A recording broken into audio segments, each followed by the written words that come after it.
This brand is made in China for sale on Amazon and offers 3 sizes of units, but their guarantee is not very good when compared to other brands.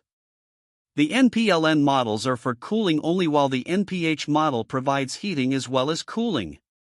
They have only 2 fan speeds, but they have oscillating louvers which do a good job of circulating the air throughout the room. They only have a standard washable filter which does not do much to clean the air. These air conditioners use environmentally friendlier 32 refrigerant but only use an exhaust hose, which means conditioned air is constantly being removed from the room and having to be replaced by outside air, which is less efficient. The units have electronic controls with a remote but do not have Wi-Fi or voice command control, and the remote control does not sense the room temperature. They do not use condensate evaporation technology, so they require either continuous draining of the condensate or manual dumping of the condensate bucket.